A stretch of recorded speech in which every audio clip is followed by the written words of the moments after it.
obviously there's great opportunity for guys that are here. Chauncey Wiggins, I think has a chance to take a major step. I thought he took a good step this year. I thought he had a good year. He had a good sophomore year. He made some big strides as a player, started to get his back to the basket game going, made some big shots in games, started some games. I'm really proud of him. I think he's going to be a great player for us. Obviously, Ian Shefflin's development was unbelievably fun to watch, and I think a lot of our fan base was surprised by some of that. I don't think the coaches were as much, but I think he can take another step as a player, and that's fun for us to try to help those guys do that. Like, you want to get in the gym with them and work and help them take bigger roles. Dylan Hunter's going to have a chance to get better this year. He knows our system and compete and earn more minutes. Jake Heidbritter and Asa Thomas, two guys that Asa's been hurt a little bit, but really pleased with his work in the weight room. His legs have gotten bigger and stronger. I think he's got good swagger. I think he's going to be a good player. He reminds me of Hunter Tyson as a young guy. He's still probably a couple of years away from being a really, really good player, but I just like his demeanor. Jake just is a worker. He's just unbelievably quiet about what he does, but man, he's in there every day lifting and shooting, and he's going to be hungry because he didn't get to be on the court with this team, and so there'll be a hunger there. I think that's something that we're going to have to really work at with the team, is when you've had a big year like this and you have some guys that come back, challenging them to still be as hungry as they need to be to maintain this level of success is not easy. Brett, I feel like really appreciated your honesty and you taking some of this credit that I think you've earned. I feel like maybe we should be really blunt. When you're talking NIL and you're talking facilities and you're talking expectations, we're essentially saying, fans, if you want this to be the regular occasion, you kind of have to put your money where your mouth is. That NIL, those collectives, those contributions, that sort of stuff is how you make this happen. Everything's important. I've said, you have to have a complete program. You have to have tremendous support from everybody to be good consistently. You can have a good team, but it's hard to be consistently good unless you have support all the way down. And your university is committed to their product and their players and their staff. And I think it's no surprise that our success has improved tremendously when we got in this facility. I mean, there's 100% change in people's attitudes when they visited campus on the commitment Clemson was making to basketball. And so now you bring kids through this building and they're impressed. I've said this before, that usually when I ask kids who visit, well, what'd you think? The answer is always better than I expected, right? Which is great to hear, but it's also like, well, what was your expectation, right? Like, I mean, why would you not expect it to be good, right? Like, again, it's that football mentality that everybody has and schools use against us, that unless you come over here and actually see it, you don't know what it is. But it's really good, and we have really good facilities, and we have good support, and we have a good fan base. We have a fan base that cares, and when you do dig into it, and people listen with an open mind and get to see things, then it's changed our recruiting. We've gotten better players, and obviously when you get better players, you have a better chance to win. And so there's no question that that's helped us tremendously, but it's you got to consistently stay with it to try to be good. Do you think teams that are built around senior leadership or leadership that's built within the program fare better in the tournament than teams that are built on one and dones? I do think experience can matter. I think player-led teams are better than coach-driven teams, and so if you have strong leadership from your players, I don't know that necessarily matters what age they are.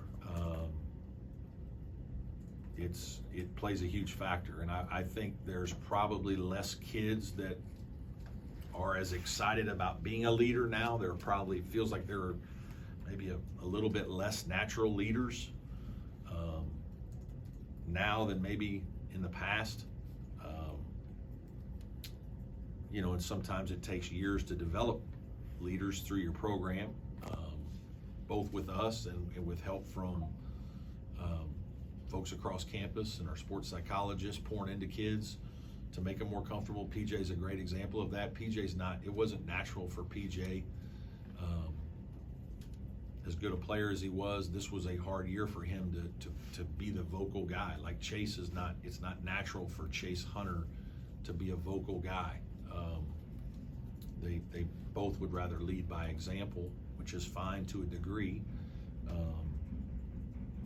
But I think there are times when, your players need to really take steps forward, and that's one of the things that helped us after the ACC tournament. Is I was really,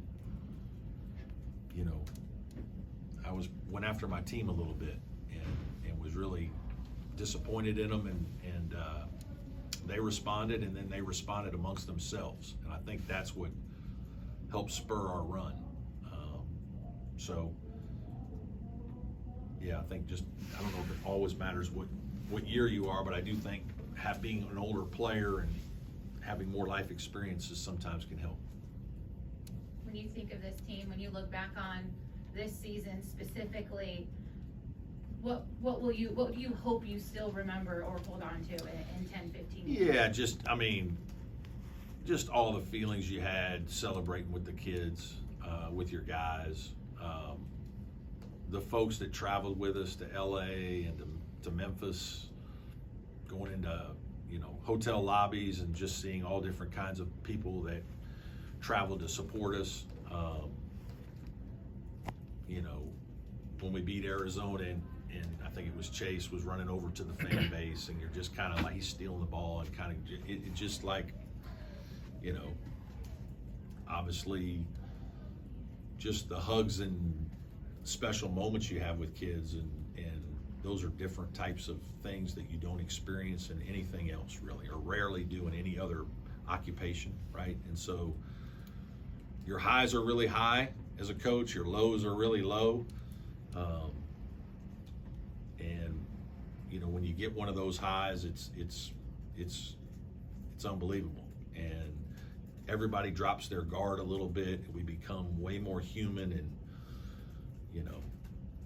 and that is a good thing for all of us. Wish we could do that a little more often in other situations.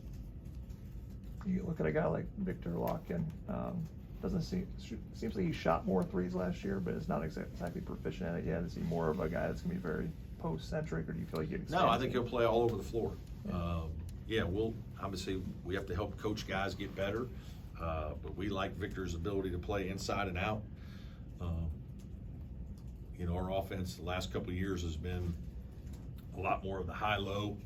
We kind of made some changes there a couple of years ago to really accentuate our players.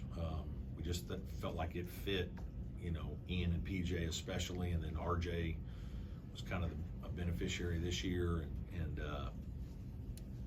he'll fit into that. He'll be able to play both spots and do some different things that way. I would expect him to shoot some threes for sure, and make threes, and stretch the defense, which is important. Yes, sir. Yeah, I'd love to hear a little bit about what PJ has meant to the program and what it would mean to you into the program to see him selected in the draft. PJ's, I've talked about it a million times. He's one of my most special recruits. As much anything because he was a top player in the state that stayed home. And there have been some other times I've tried to recruit those guys and recruited them for 2 and 3 years and gotten turned down at the end. And PJ decided that this is where he wanted to be. And not just that decision, but his decision to stay with us for 4 years. He was a very sought after player, and the transfer window was open and he could have gone again if he wanted to, but I'm extremely thankful for that. I'm thankful for the way he allowed me to coach him. He allowed me to coach him in a way that I thought made him better. And his carefree, caring personality. I mean, I don't know if I've ever had a player as good as he is, who cared so much about the team and other players. Remarkable young man that way. Parents deserve so much credit for the way they raised him, and you know, for the way that he genuinely cares about other folks and our program and our fan base. And I think he had a hard time at times this year, because I think he was playing under pressure because he wanted to do something special for Clemson during his time here. And what's remarkable is his numbers are remarkable, considering the injuries and the playing hurt, missing some games. I mean, it's his stats are unbelievable. So, you know, to watch his name get called I'll be so happy for him, because I know how hard he's worked at it, and it's something that he's dreamed of for a long time. But the great thing about PJ is that won't define him. He'll be much more about all the other things. And he'll remain humble either way, and hardworking, and he's going to have a great life. So, you know, he'll continue to pour into our program and our people, and he'll be an unbelievable ambassador for our university. So it's just a blessing to be able to get to coach a guy like that.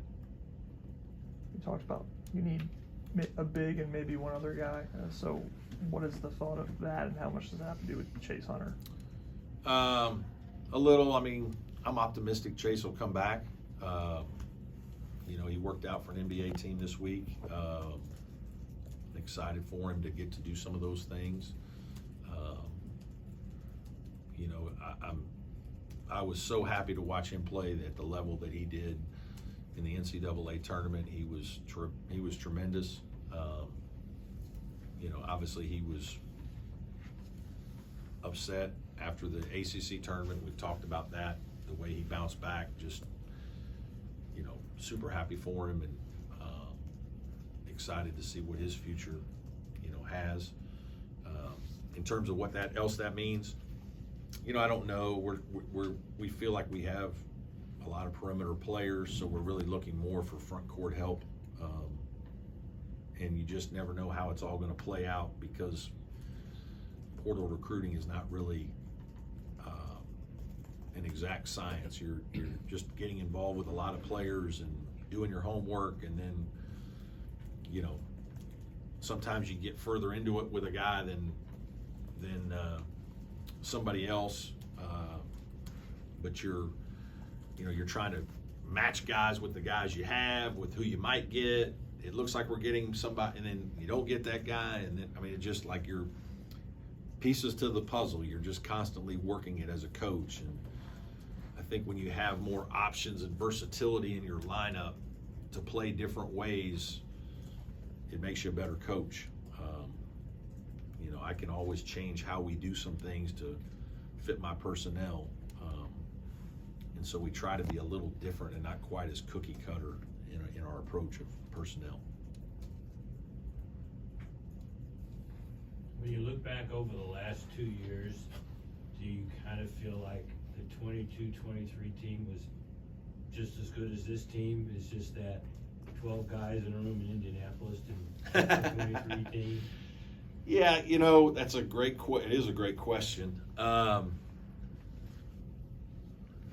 We will never know, because they didn't get the chance. Right. The 23 team yeah. accomplished a lot. They did.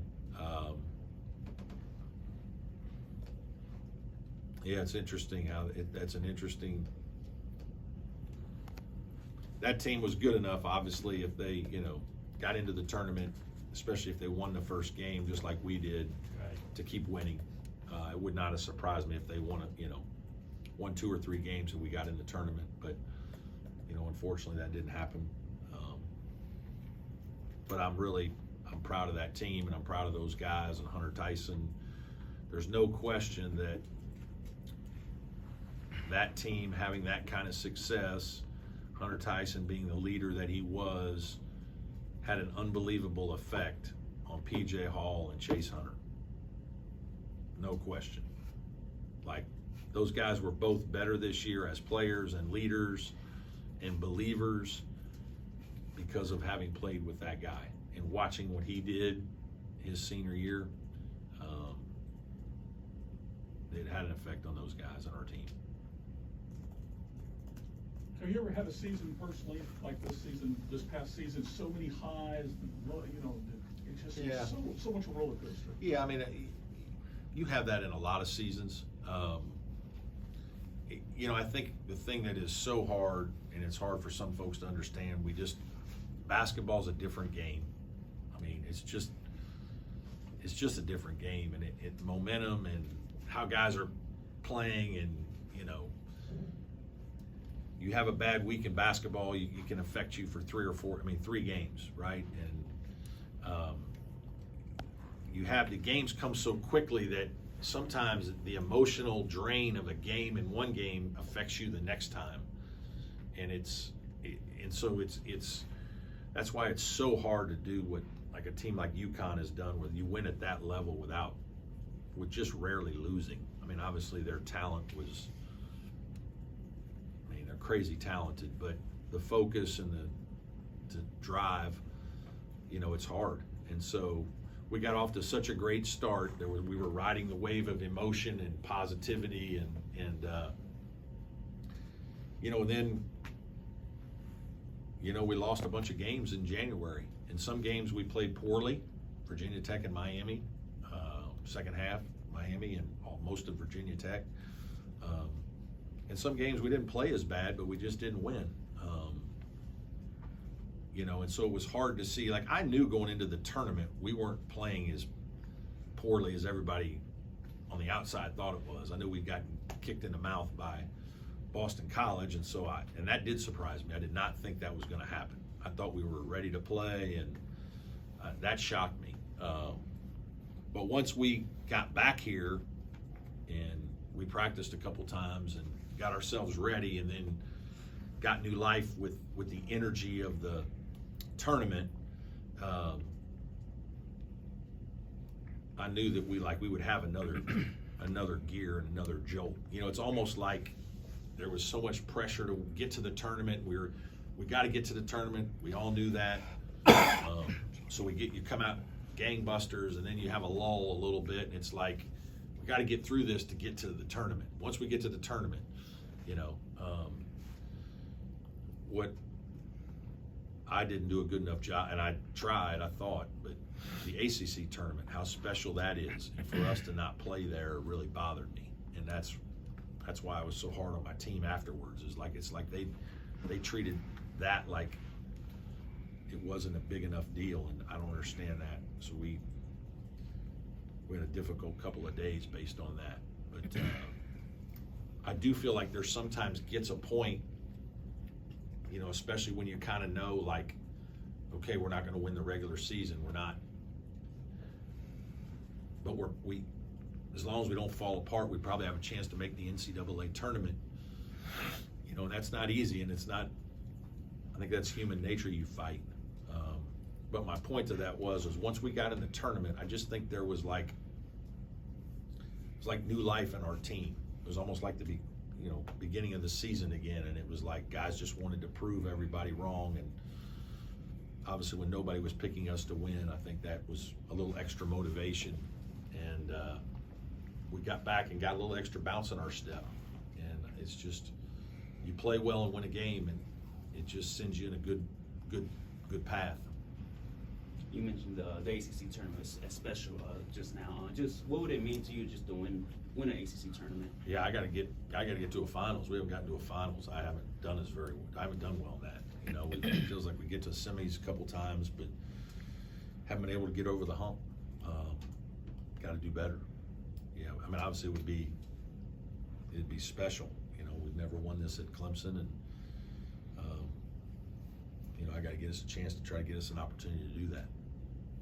You talk about Boston College. Jaden Zachary had some good games against you guys. Yeah. I mean, is that part of it that you remember how he played against you? Yeah, absolutely.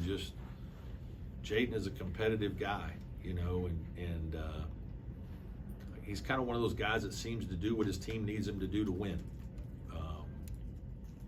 You know, whether that's defend a really good player, whether that's score a little bit more, whether that's assist a little more, whether it's, you know, take a big shot.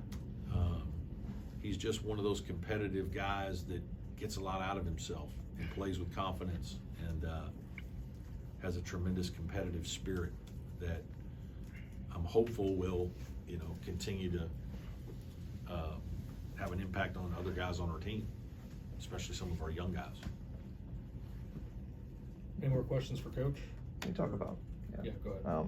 Chauncey Wiggins is a guy who can really improve. What specifically do you want to see him get better at? Yeah, just continue to get involved even more around the paint. He's got to rebound the ball better, continue to attack the basket, but he made strides. You know, he made strides in that way, and we started to post him more and run some action for him, and you know, it's just sometimes when guys are so big athletically that you want all these things, and he was playing with a lot of other good players, right? I think one of the things that's challenging is when you're a young player on a really good team with older players, like the older players are going to be the guys that, you know, the Joe Girards, the Chase Hunters, the PJ Halls, they're going to be the primary weapons. You know, what our team needed last year was more rebounding and defense because we had a 1,500 point scorer, 2,000 point scorer, 1,000 point scorer. And so while I think Chauncey probably would have scored more points than Jack if he'd have played the same amount of minutes, Jack was a little better defender and rebounder and older. And so Jack got more of the minutes there for a while. But Chauncey's more than ready to take the next step, and next year we're going to need scoring, and so he needs to be a 12-point, 14-point scorer for us, and he's going to have a ton of opportunities to get shots, and we're going to run a lot of plays for him, and you know, that kind of excitement hopefully will motivate him to have a great off season, and I'm excited for him. I think it's, you know, it's a fun time for a young man like that you've been working with, and he should be the next guy that kind of takes another big step for us.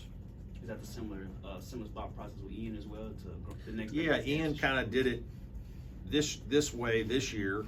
A lot of it through his own rebounding, and some of our posting and our offensive style helped Ian this year, which we knew it would as a bigger, stronger, older player. But I do think his game, I mean, we need his game to expand. He needs to be making more threes. He needs to be shooting more threes. He needs to be driving the ball. You know, we lose a lot of scoring and shooting with Girard and PJ. And so, you know, somebody's going to get those shots. There's a lot of shots left for other players. And, you know, the guys that have great off seasons and continue to work to improve, it's natural that those older guys would be the guys that would take the next steps, get those opportunities. I guess just, have you had any discussions with administration about an extension, or do you feel like you need that to be able Yeah, to? we're in talks. So yeah, we're currently in talks and excited about that, and hope to get something done quickly. There's been a lot going on both sides over the course of the last 2 months, maybe last month. Anything else for Coach from anybody?